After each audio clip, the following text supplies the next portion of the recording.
welcome to another edition of the Deals for Dentists podcast. And today we have Ben Cotton.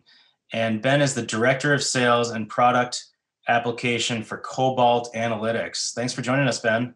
Thank you for having me, Eric. And you're zooming in from Atlanta, Georgia? Yes, sir. About 40 miles due north of downtown Atlanta, little suburb of Atlanta. Okay. If you go to dealsfordentist.com, you can find Cobalt Analytics promo offer, which is mention Deals for Dentists and get 10% off of pretty much all their services, their profitability analysis and PPO and negotiating services. So that's pretty cool. So tell me about Cobalt Analytics and how you help dentists. So we look at, naturally we negotiate for PPO contracts for dentists, but we also like to look at the entire PPO mix, UCR, fee-for-service mix kind of holistically, because it's not just about the negotiation part. There's other situations where naturally the UCR standard fees could be raised in some cases. In some cases, there's the PPO contracts that might be advantageous for the practice owner to terminate or drop a PPO insurance, or maybe even add a profitable one that they don't currently have. And then there's also situations where the UCR or the standard fee is actually less than what insurance would reimburse. Therefore, in those cases, practice owners are leaving money on the table, and we're able to find those and quantify what all that means to the practice owner. I think what's kind of the big differences, other than looking at the entire picture of the PPO mix for the practice, is we also look at it from the net profit perspective, net profitability of the actual insurance plan. So you've got the revenue or collections, but factoring in the expenses for the practice.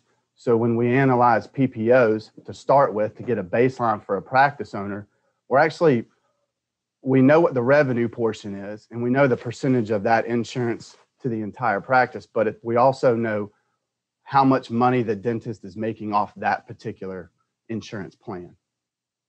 Okay. So there's a lot of information for sure. Well, it's a big puzzle. I mean, yes, dealing with absolutely. Insurance companies is a big puzzle, and there's so much that goes into it. I mean, it's different if you're just opening up an office from scratch. If your practice been around for 40 some odd years like mine has, if you're opening up another location, there's just so many factors that go into dealing with insurance companies and PPOs and in-network, out-of-network. So let's start with how you got into dentistry and Cobalt Analytics. So about 7 years ago, I was in surgical device sales, and I got recruited into essentially practice management consulting.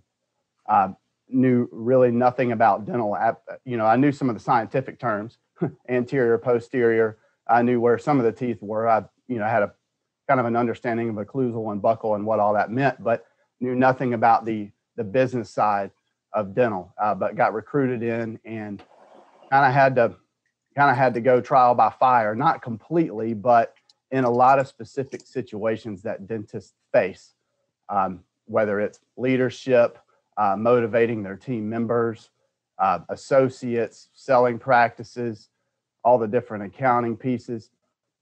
So I learned a lot of the outlier things that dental practice owners deal with as I went. And so along the way, I always used, I heard dentists talk about, my insurance plans, I don't understand them. I feel like I'm working my tail off and my write-offs are terrible. So I did as much as I could to help them in those cases, but I didn't really have all the tools I needed to really make a difference. So about 6 months ago, about midsummer of 2020, I found a company by happenstance on a LinkedIn post and did some research. It took a lot of time to do some due diligence on how they ran their business and the thoroughness and how they did things and helped dentists. And so I started talking to them and about 4 or 5 months ago, joined them formally. which is, of course, it's Cobalt Analytics. And here I am now. So that's kind of been my journey. You talking about how you knew very little about, the dental lingo, buccal, posterior, lingual. I mean, that makes two of us, because when I got out of dental school, I didn't know anything about dental insurance.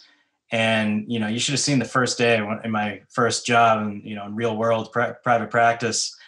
I had the office manager of that office sit me down and talk to me like I was a 5-year-old, because I didn't know what PPO, out of network, in network, fee for service. I didn't know what any of those terms meant. And then write-offs. I mean, so I was like, wait a second. So that $2,000 crown is actually really $1,100. Where does the other $900 go? It's just a whole one other enormous thing they don't teach you in dental school. So you really learn along the way that getting involved with PPOs and in-network, and it's just one major volume discount. You're getting these patients, in the door, but you're playing by these PPOs, fees, and rules. And you learn, throughout your years that this isn't, dealing with insurance companies is not for everyone. And it causes a lot of headaches and stress for the dental office. So can you explain your process? Let's say, I'm a dentist. I'm either opening up my first practice, or I've been in practice for, several years, and I just feel like I'm working hard. I'm in network with, some insurance companies. There's patients coming in the door, but I just feel like I'm not as profitable as I should have been. What's your process? Do you start with a fee analysis and then go from there? So we start with the process. We, of course, we like to use Zoom to do consult with the dentist, just to explain to them how we operate, because how we do operate is a little bit different than some of the other firms out there that do negotiating. So we want to get a feel for what the practice owner's goals are. Where are they in the stage of their practice? Is it a startup, or have they been open for a year? Are they looking to add an associate? Because that can change the picture and what needs to happen, or at least that's a variable that's very important. So we want to talk with the dentist, understand where they're coming from, the variables that are involved in their office. To start our actual business process, when we engage with a practice, the first thing that we're going to do is collect a bunch of data. We typically do that through remote access, as long as the practice owner is okay with that. That actually makes things easier for the practice or for their front desk gurus. But we collect a bunch of reports out of their practice management software. We collect all that data. We put it into our own patented system that we have, our own software system that we have, and of course some of those unique variables to that practice.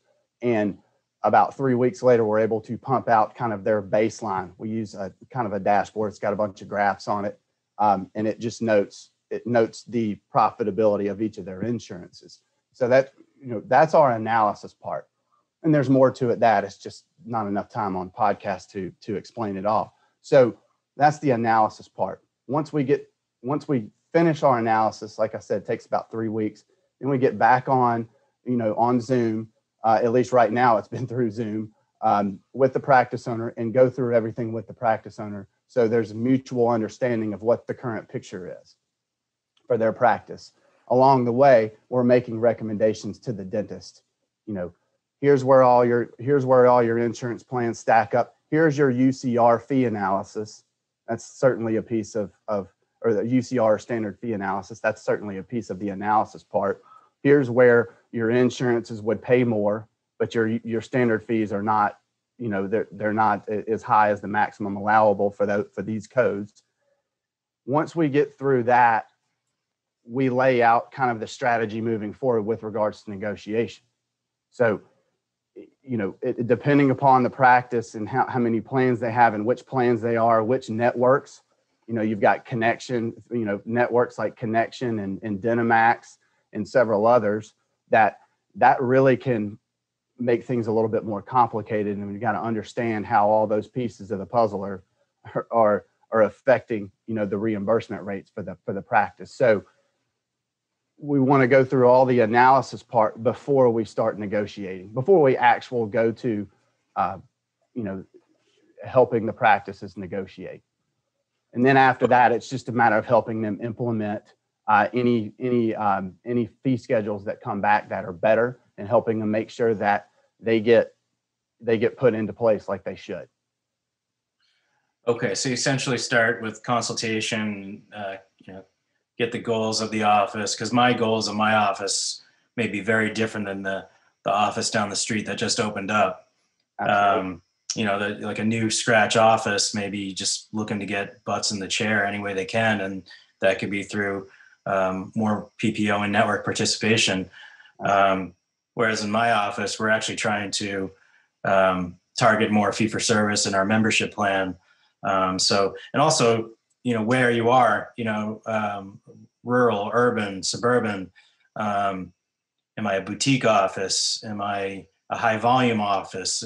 These are all factors that I'm assuming go into your initial consultation. And then where I'm at now, what are my goals, 2, 5, 10 years, 20 years down the road? Am I bringing in an associate? Do I plan on slowing down, downsizing the office? So do you take all of these things into consideration and then kind of create a treatment plan from there? Absolutely. The associate part, they're planning on adding one, or they had one, but they're looking for another one. That definitely plays into it. It's all about patient flow from our perspective, or not all about that, but that's a big piece to it. For example, when we get our information, we like to look at the schedule.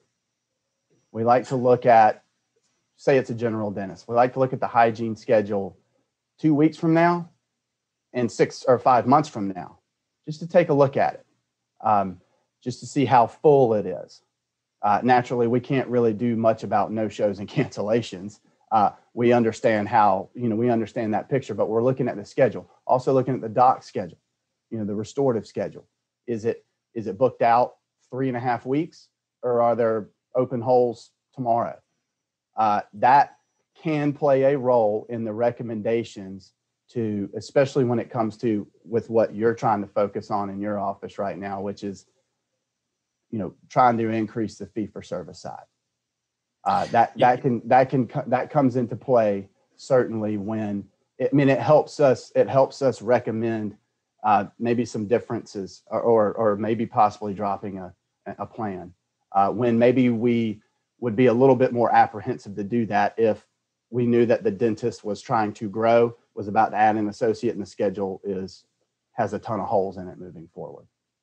Okay, so let's say my schedule is slammed, I'm booked up. What's like the sweet spot? Is it like you said, 3.5, 4 weeks? If you go even beyond that, can I really start to think about maybe dropping some PPOs? I would say, all things being equal, you've got a practice that the doc schedule that's got holes in it. There's time to book more treatment 4 days from now versus the schedule's booked out 3 weeks, 2 different offices. Yes, when you've got a practice that's booked out that far, 3 to 3.5 weeks, that tells us that their schedule is full. And how else are they going to do more if they're not planning on adding an op or adding another dentist? How are they going to do more? It's much easier to recommend that they take a real hard look at dropping some of their least profitable PPO plans, or at least going out of network. Yeah, I mean, in reality, being in network with PPOs, or even worse, HMOs, that's your biggest overhead. I mean, that 40% write-off is your biggest overhead. So if you're maxed out, if your chairs are full, you feel like you're not as profitable, then that's when you really want to take a good look at dropping, some of those non-profitable PPOs. So let's say I do want to take that jump, and I've decided to to first, let's say, negotiate that, we've done our fee analysis, and we've looked at the net profitability. How does it work when actually negotiating with some of these insurance companies? Because I can't just call my colleague down the street, right? Because that's considered collusion or conspiracy.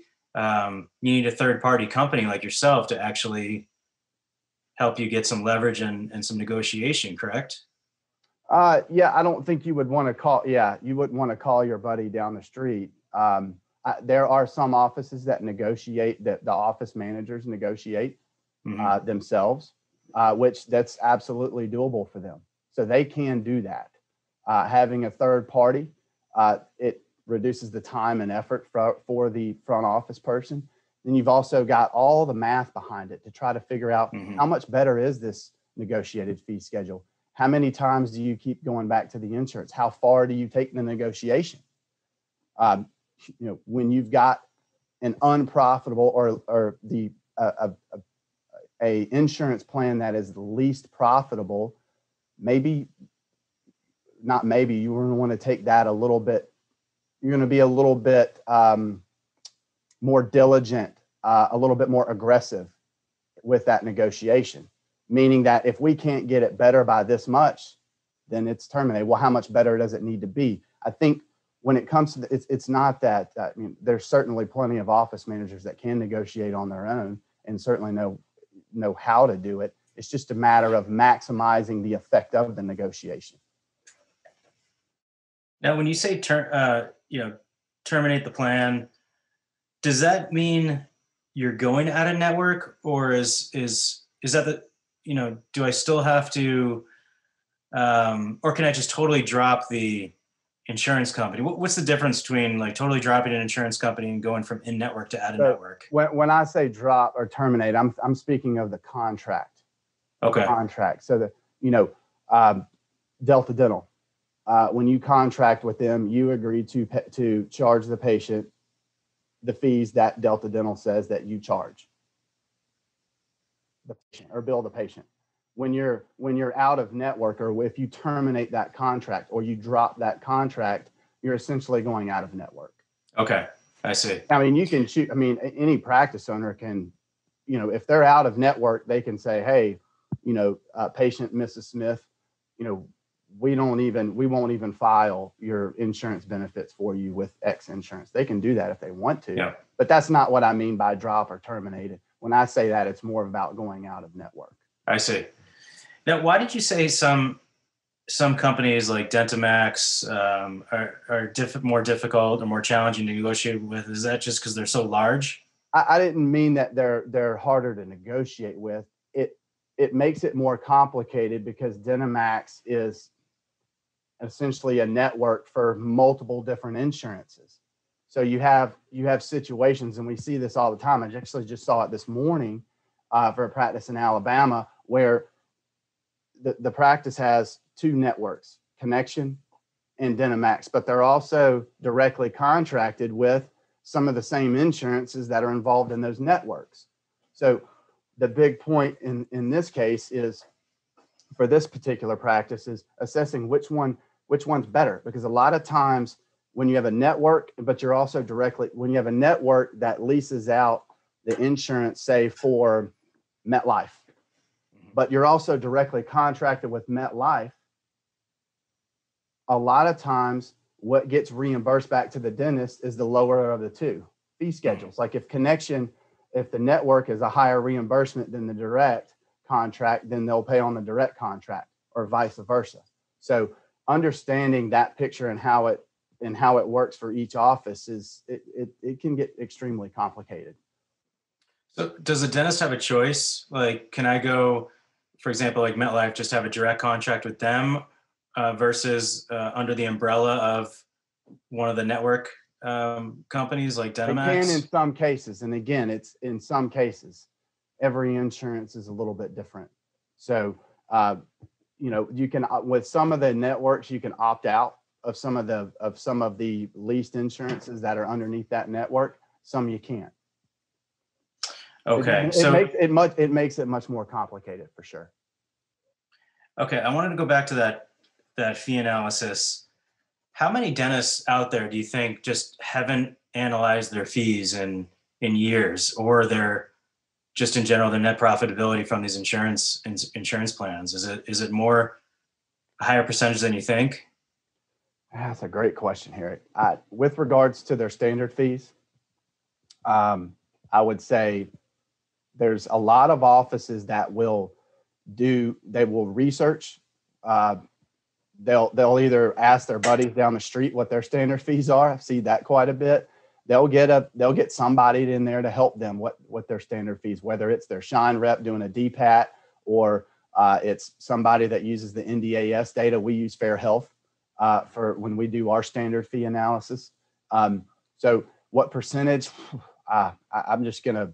It's kind of hard to say. I think 4 to 5 years. I'd probably say 50% of offices haven't even looked at their standard fees in 4 to 5 years.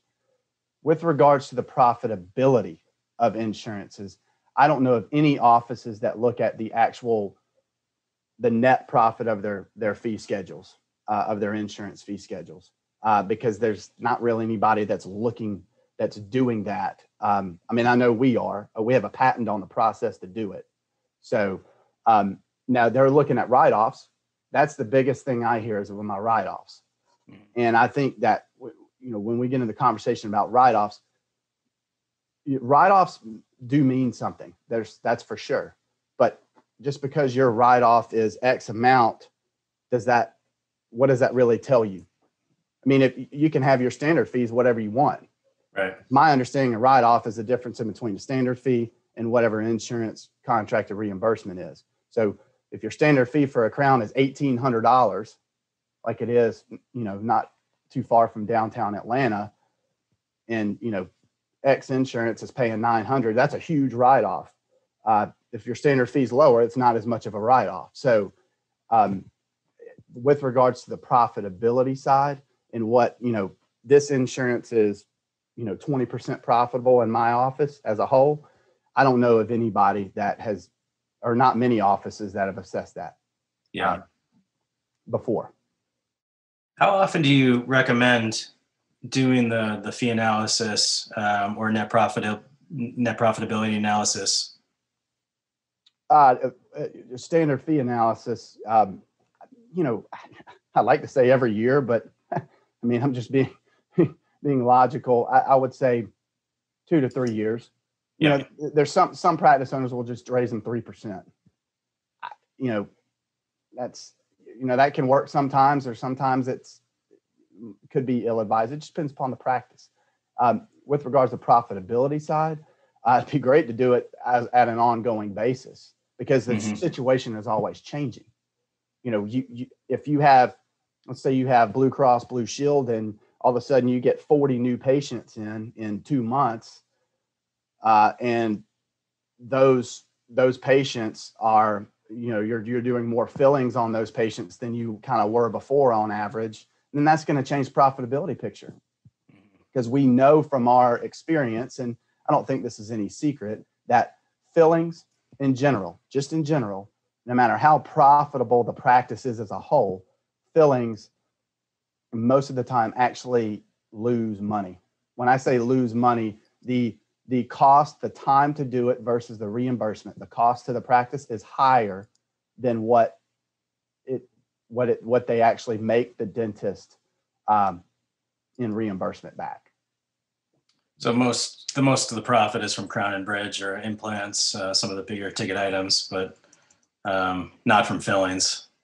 Not from, well, yeah, and again, and the whole insurance picture changes that too. And each insurance is different for sure. Yeah. Now, would you say, is there like a good mix? So I'm in a suburban town. We're about 30 minutes outside of Boston.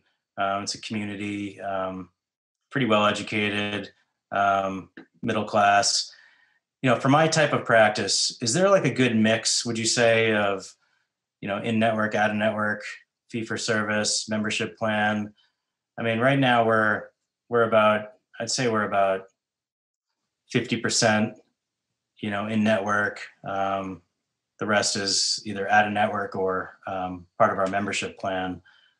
Is there like a good mix that you typically want to strive for as a solo practitioner?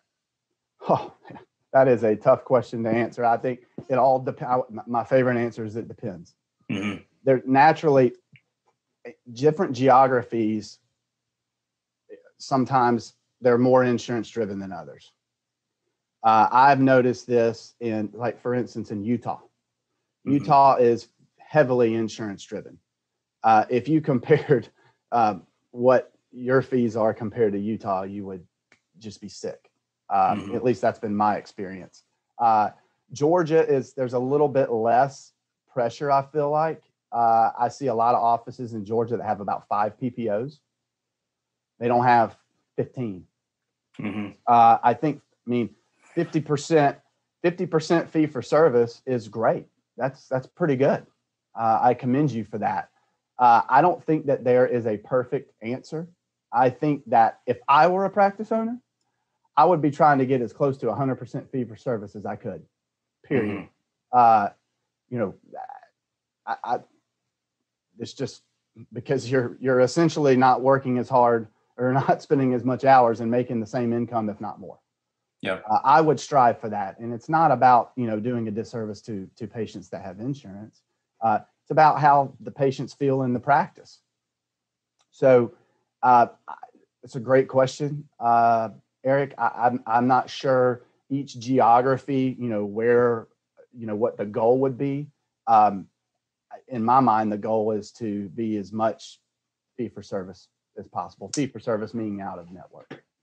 Yeah, I think that would be, the ultimate goal, and not be dependent on insurance companies. However, when you're coming out of school and you're $500,000 in debt and you're opening up an office, you just gotta pay those bills and get patients in the chair. And no better way to do that than by signing up with insurance companies. But it's like signing a deal with the devil. You got to play by their rules and their fees. And ultimately, if you're a young dentist and you can build up that patient rapport and that patient trust and build relationships, then maybe you can start weeding these plans out and retaining these patients. Because that to me, when I talk to dentists, that's the biggest fear, is losing patients. If I drop a plan or if I go out of network, am I going to lose patients? How many patients am I going to lose?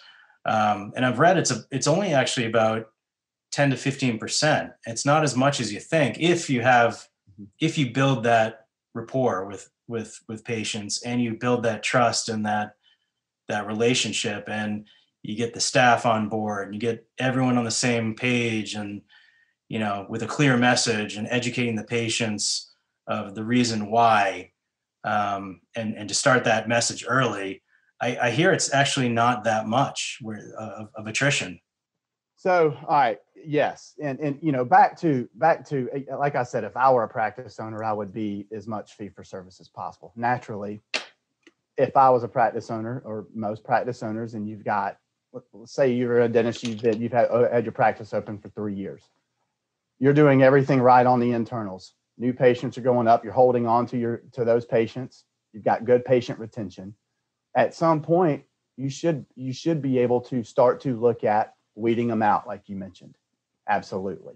And it's fairly easy to do if you know how all your insurances match up. You start weeding out the ones that are the least profitable. With regards to patient retention, when an insurance contract is dropped or terminated, I'm on your side on that. There's a lot of practice owners, I think, that are worried that they're going to lose all their patients. Well, first of all, they're not going to lose them all. It really does depend on what you said, which is the amount of trust and rapport that they've built with those patients over the years. It also matters when they do terminate, how they communicate that to the patient. What do they say? A couple of years ago, I worked with an office here locally in Atlanta where they wanted to knock off the only, or knock off, they wanted to terminate the only insurance contract they had, which happened to be DD. And so we helped them do that. And so it can be done. I realize that certain geographies, it's a little bit different. There's a little bit more worry. I'm with you. I would say a good rule of thumb or a good average, if a practice wants to use it, is they will retain probably 60% or 70% of their patients. But again, that's a variable thing. I know some offices would retain more. Some offices they might lose more than that, than 40% of their patients. So. Yeah, I mean, I don't have the data to be able to say that for a fact. I don't know if anybody does. Yeah, if you just get up and pull the plug on some of these insurance companies and go out of network, and you don't kind of set the tone of that culture and get that message and educate the patients, you may lose more. So this isn't something you can just do casually. You got to plan for this. Yes, you did. Absolutely. You certainly don't want the patient to hear about it from the insurance company before they hear about it from you. Yeah. You're all of a sudden, as a practice owner, that's number one. All of a sudden your office is non-existent on the insurance company's website. That's not a good way for the patient to find out. Did you find that a lot more offices were going out of network during COVID and after COVID? That's tough to say. I think there's a push on either side. I think that the offices that their schedules were full, the practices that were doing well, it was easier to do that. The practices that had major issues, already had issues with a ton of no-shows and cancellations. They were having trouble filling their schedules to begin with before COVID. It's going to be harder for them to do that. With regards to, it's, on our side of things, we've seen the same two different things going on. We've had some practice owners that are worried about spending money. They're looking at, what we do and, what we charge as an expense rather than investment. But then there's some practice owners who are like, oh my gosh, my reimbursements, the fees that I'm getting, they're more important than ever because my patient load, while my schedule's is fairly full, we're having to take a little bit more time. We can't see quite as many patients. It's more important than ever. So it's been interesting that I've seen both sides of the coin when it comes to how practice owners feel. Yeah, we during COVID, that was one of the silver linings where we actually had the chance to drop and go out of network with some of the plans. And now we're down to two in network. What are you seeing out there? Like, are there some dental offices that are taking dozens of insurance plans or in network with dozens or more? Oh yeah. Yeah, absolutely. And I think it goes back to the practice owner and how much, do they understand what's going on in their practice? Are they paying attention to it? Some practice owners like yourself, you're paying attention to it, right? Naturally, you've got a business. You're thinking about the business side. You've learned that, or you had it, before you even became a dentist. You kind of understood that it's just to pay attention to it, and you're doing the best you can with it. You're doing it the right way. You're slowly weeding them out. You're looking at that. Some practice owners don't look at, they don't even look at AR. So it's just a matter of, and that's just how, it's how people operate. Other physicians in general are like that too. My older brother is an orthopedic surgeon, and he is very business savvy, but there's other orthopedic surgeons. They don't even care to even, understand their own insurances and how they affect them. So it doesn't mean that there's anything severely wrong. It's just how practice owners, look at it and their different level of what they're comfortable with business wise.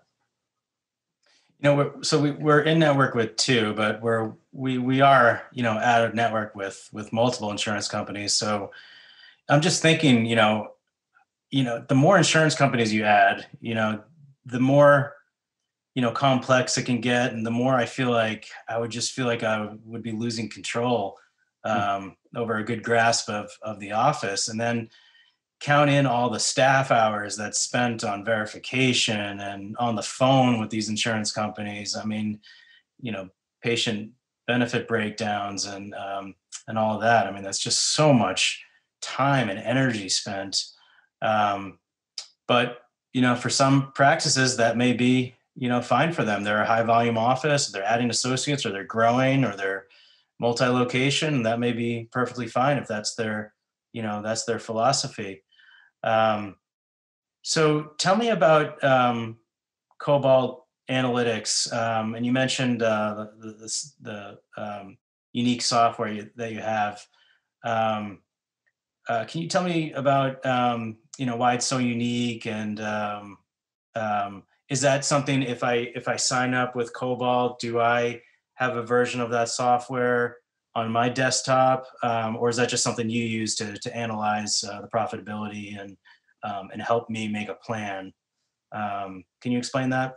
So to answer the last part of your question first, the software that we have, we initially designed it for us Hmm. internally, and we still use it internally.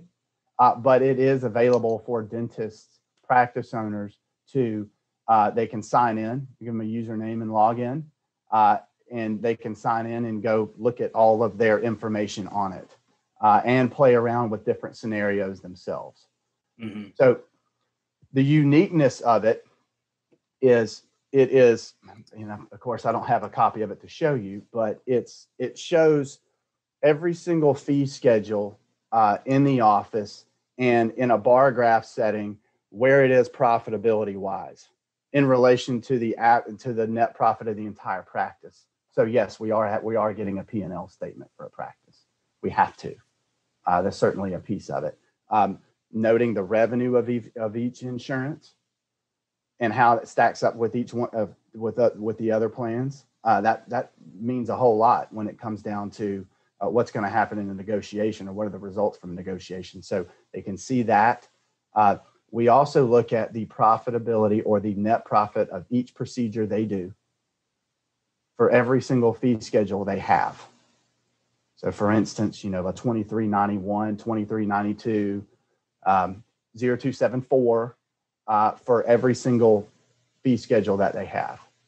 So we do go with that in that depth. I realize that some practice owners love that. Some practice owners, it doesn't really matter to them. Like, I don't need to know the individual profit of my procedures, of every single procedure. I noted that maybe Howard Ferran mentioned that on a podcast you did probably about 6 months ago. So, again, some practice owners want to look at that. Some practice owners doesn't really matter as much, but we do provide that information. They are able to go in and adjust how much time it takes them to do procedures and see how that affects the profitability of those procedures if they want to. It's all tied. It's tied to that. So, if it takes them 4 minutes or 5 minutes to do a doc exam, and they said, I wonder what this would look like, the profitability of my 0210 would look if it took 4 minutes. They can test that out, so to speak. Yep. And it's not suggesting that we're saying, hey, you're taking too long to do procedures, but that is a piece to the puzzle that determines the profitability of the actual procedures that they're doing. So yes, they do have access to it. And the uniqueness of it is that we include the costs and the expenses in our analysis. That's the patent that we have that is active. Our CEO, Chris Taylor, he started that as dad's an endodontist, and he, figured all this out about 5 to 6 years ago. And he said, well, he was trying to include the cost and to figure out what the actual profitability was of procedures and the insurances. And so he naturally, it's something that's a little unique. So he went and got a patent for it, and we're certainly glad he did. It's certainly unique to the industry as a whole. So could I actually, because I have 9 operatories in my practice, and there could be 9 different procedures going on.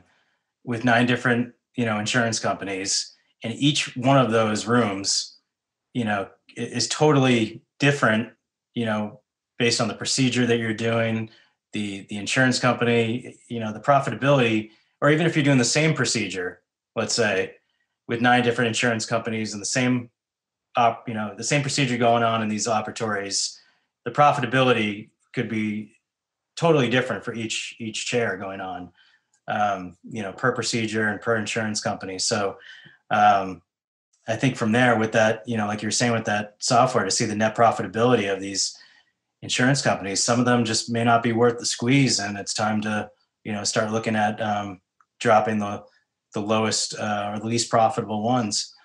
Now, how does it work? Do you have does Cobalt have different packages for dentists, or is it just is it customized for each dentist? How does that work? So we mainly have 2 different packages. I actually, I should say 3. The 2 different pieces of what we do they work together, but they're also could be individual, are the analysis part only, just the analysis, not negotiation. And then there's negotiation. They could be lumped together. Actually, most of the time they are, because the analysis supports the negotiation. For us, on the negotiation side, we can't maximize the effects of negotiation without having the analysis part. I mean, we can do our own calculations, but it really helps to have our analysis part. I mentioned earlier, we use that software internally. That's when we built it. That's what we built it as, and slowly, we are making it more user friendly for practice owners. But it was built initially for our own internal. So if we have a negotiated fee schedule, we can just put it straight back into the software, and it spits out exactly how much better that negotiated fee schedule is. So there's 2 different pieces, really. There's the analysis and the negotiation. They work hand in hand most of the time. Every now and again, we'll have a practice owner that says, well, I just want you to negotiate. Okay, well, we can do that. It doesn't happen too often like that, but we can do that part. We also have some practice owners that they just wanted the analysis part. And that's it. So we can do that separate as well. Okay. Now, does it differ for how many plans I am in network with versus how many offices or locations I have? For someone that's a solopreneur, 1 office that's accepting in network for 5 plans versus another dentist who has 10 offices and they're in network with dozens of different plans. Is it more expensive? How do you base your pricing for your packages? Okay, so yes, a single practitioner with 10 PPOs, 5 people. The number of PPOs doesn't matter for us. Mm-hmm. But the practitioners and the number of offices does play a role. Mm-hmm. Naturally, if there's 10 offices, yeah, there's going to be a lot more involved, because we like to look at it by the office, not as a group of offices, at least on the analysis side. On the negotiation side, there can be some variability there. So yes, if a dentist, if there's one location that has like 6 or 7 practitioners, maybe they're multi-specialty as well, that the fee will go up some for that. We don't really start adjusting the fee unless there's more than 3 docs or three practitioners involved in a single office. For multiple offices, we like to look at it by the office, because each office is going to be different. Right. So, it doesn't mean that we charge the same amount for every office. We're going to give a little bit of a break for a group. For a group practice where they have multiple offices, we'll give a little bit of a break for the 2nd and the 3rd and the 4th office. Now, ever they have. Do insurance companies, do they set their fees based off of zip code, or, I'm sure different parts of the country are different, rural, suburban, urban? How does that work? How do insurance companies typically set their contracted fees? So there is certainly some, there's different opinions on this. There can be some mystery on this as well. I know that there are some algorithms that insurances use themselves based on demographics. Different geographic areas can be very different. We see this all the time. Blue Cross Blue Shield, it's no secret that it's typically the contracted fees in Alabama are lower than somewhere like North Carolina. It's just how it works. Delta is the same as well. So how they set their fees, it's demographics for the most part, and in the geography of where they are. That's kind of the typical way that we've seen it. We've seen it happen, but there's still, there's a little bit of mystery there too on exactly how they do it.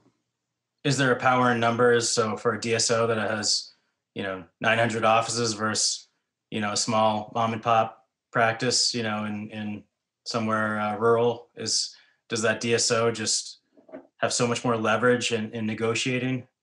I think it does matter. Doesn't mean it's 100% of the equation, but it does matter.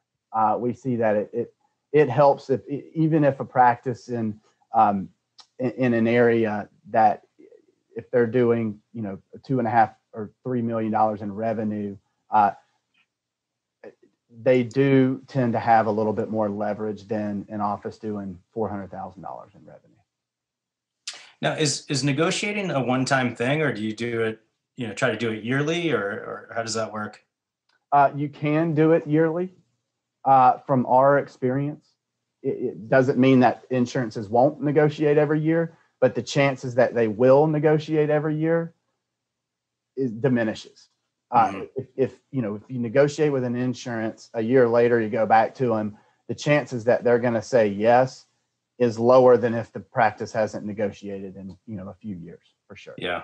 I mean, like I said, it doesn't mean that they won't. It's just from what we see, it's not. It doesn't happen as often. Okay, so let's say I've planned this right. I've spread the word to the staff. I got the staff on board. We started this early with educating the patients, and I'm going to pull the plug. In my office, we have our own membership plan. Can you help an office with setting that up? Or is that part of your services as well? Because I find it to be such a great thing to have. It's such a great alternative for patients that either don't have insurance, they lost their insurance, they retired, they're a small business. So I find it to be such a great alternative to keep the patient in the practice.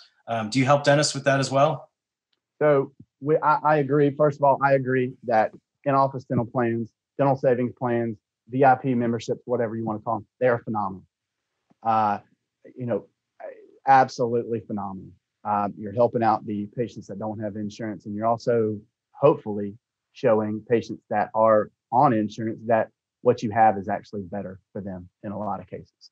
So we don't actually help practices set the in-office dental plan up or market it. What we do is we help them price it where they want it to be. Because and this has happened a lot recently with some offices that have that use Clear for their in-office dental memberships. We're able to go and take a look at what they have, how it's set up, the pricing, the yearly fee or the monthly for the preventative that they have, as well as the discount on the restorative procedures or whatever else. And we take that and we're able to put that in as one of their almost like one of their insurances, right? And note where it lines up versus all their insurances. To at least the first thing we want to do is show the dentist where it stacks up. Yep. It's way down the totem pole, below half of their insurances. Well, if I'm a practice owner, I want to know that, because in my mind, if I have an in-office membership plan, I want it to be as high up on the PPO insurance spectrum as possible. Yeah. No, it's not going to be there at the level of standard fees or UCR, but it's a dance there. You want to make sure that patients want to sign up with it, and you're a little bit price conscious, but not a ton. Therefore, it's not maximizing what the practice owner wants it to do. So we analyze the in-office membership plans based on the pricing solely. And we'll give them recommendations on if they were to change their in-office dental plan pricing, this is what it will do. Okay. This is how much more profitable it would be. So you're helping guide them, and you're almost pretending like it's almost like an out-of-network insurance plan. That's exactly right. That's how we assess it. All right, Ben, thanks so much. Again, Ben Cotton, Director of Sales and Product Application at Cobalt Analytics. And you can go to Deals for Dentists and find their promo offer, which is 10% off of their profitability analysis and negotiation, which is pretty much 10% off their services. Ben, thanks so much for joining us. That was really informative. Thank you, Eric, and thank you for what you're doing for the industry. And I'm looking forward to hearing more about your book soon. Okay, sounds good, Ben. Let's be in touch. That sounds good. Take care. Okay, take care. All right.